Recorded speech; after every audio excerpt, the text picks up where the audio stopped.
Assalamualaikum, apa kabar semua? Semoga kita semua selalu berada dalam keadaan sehat walafiat. Jangan lupa tetap menjaga kesehatan dan tetap semangat dalam mempelajari pelajaran hari ini ya. Kembali lagi bersama Ibu Endah Sri Wulandari dalam mata pelajaran Otomatisasi Tata Kelola Kepegawaian kelas 11. Di video pembelajaran hari ini, kita akan mempelajari tentang tujuan penetapan formasi pegawai. Silahkan disimak baik-baik. Tujuan dari adanya penetapan formasi adalah agar satuan-satuan organisasi negara mempunyai jumlah dan mutu pegawai yang memadai sesuai dengan beban kerja dan tanggung jawab masing-masing organisasi. Di video hari ini kita akan mempelajari beberapa hal.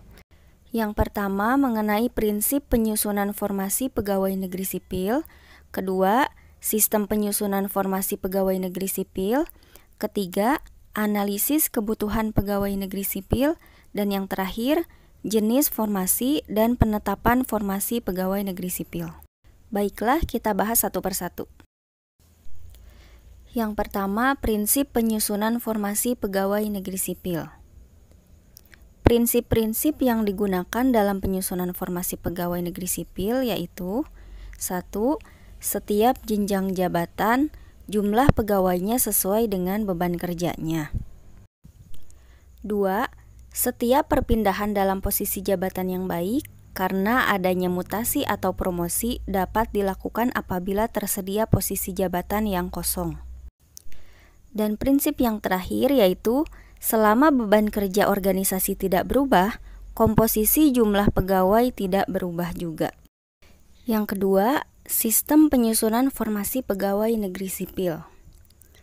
Ada beberapa sistem penyusunan formasi yang digunakan dalam penyusunan formasi, antara lain sistem sama dan sistem ruang lingkup. Mengenai penjelasan ini sudah pernah Ibu jelaskan di video sebelumnya dengan judul video Sistem Penyusunan Formasi.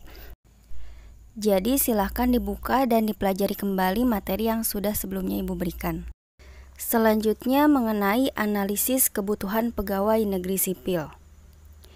Analisis kebutuhan pegawai adalah suatu proses perhitungan secara logis dan teratur dari segala dasar-dasar atau faktor-faktor yang ditentukan untuk dapat menentukan jumlah dan susunan pangkat pegawai negeri sipil yang diperlukan oleh suatu satuan organisasi negara untuk mampu melaksanakan tugasnya secara berdaya guna, berhasil guna, dan berkelanjutan.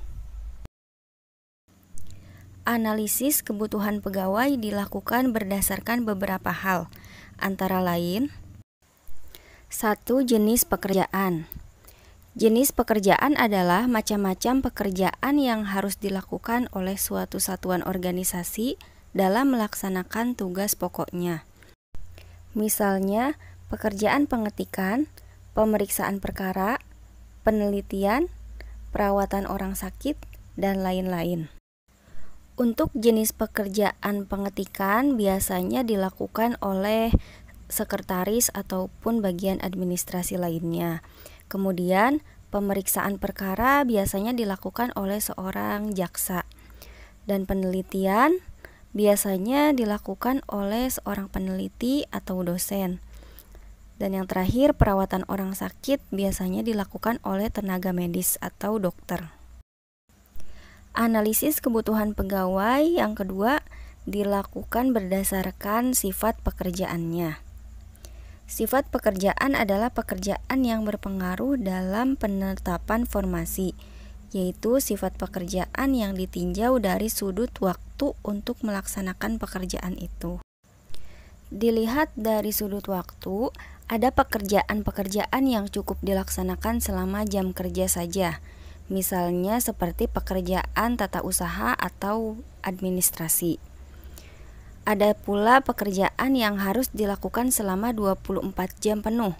Misalnya seperti profesi pemadam kebakaran yang harus siap sedia selama 24 jam. Selanjutnya ada analisis beban kerja dan perkiraan kapasitas seorang pegawai dalam jangka waktu tertentu. yaitu frekuensi rata-rata dari masing-masing jenis pekerjaan dan kemampuan rata-rata seorang pegawai untuk menyelesaikan suatu jenis pekerjaan dalam jangka waktu tertentu. Selanjutnya, prinsip pelaksanaan pekerjaan. Prinsip pelaksanaan pekerjaan sangat besar pengaruhnya dalam menentukan formasi pegawai.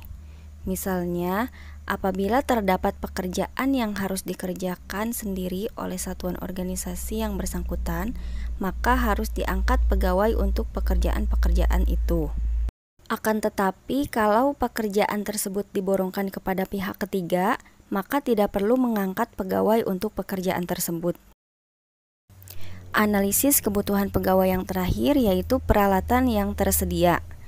Peralatan yang tersedia atau yang diperkirakan akan tersedia dalam menyelesaikan pekerjaan sesuai tugas pokok akan mempengaruhi jumlah dan mutu pegawai yang diperlukan. Pembahasan yang terakhir mengenai jenis formasi dan penetapan formasi pegawai negeri sipil. 1. Jenis formasi pegawai negeri sipil. Formasi PNS dibagi menjadi dua, yaitu PNS pusat dan PNS daerah. Untuk PNS daerah terbagi menjadi tiga, yaitu PNS daerah provinsi, PNS daerah kabupaten, dan PNS daerah kota. Selanjutnya, penetapan formasi pegawai negeri sipil. Dalam menetapkan formasi PNS pusat, untuk masing-masing satuan organisasi pemerintah pusat, setiap tahun anggaran ditetapkan oleh menteri yang bertanggung jawab di bidang pendayagunaan aparatur negara, berdasarkan usul dari pejabat pembina kepegawaian pusat. Setelah mendapatkan pertimbangan Kepala Badan Kepegawaian Negara atau BKN, yang terlebih dahulu dikonsultasikan dengan Menteri Keuangan. Adapun pihak-pihak yang berhak menetapkan formasi pegawai negeri sipil daerah antara lain, formasi PNS daerah provinsi ditentukan oleh gubernur, formasi PNS daerah kabupaten ditentukan oleh bupati, dan formasi PNS daerah kota ditentukan oleh wali kota. Yang terakhir, hal-hal yang diperhatikan dalam menetapkan formasi PNS. Adapun hal-hal yang harus diperhatikan dalam hal penetapan formasi PNS sebagai berikut. Yang pertama, jumlah pegawai negeri sipil yang ada. Kedua, jumlah pegawai negeri sipil yang naik pangkat. Ketiga, jumlah pegawai negeri sipil yang berhenti, pensiun atau meninggal dunia. Dan yang terakhir, kebutuhan pegawai negeri sipil menurut jabatan dan pendidikan atau jurusannya. Itulah tadi pembahasan mengenai tujuan penetapan formasi pegawai. Semoga apa yang Ibu sampaikan bisa dipahami. Terima kasih atas perhatiannya. Wassalamualaikum warahmatullahi wabarakatuh.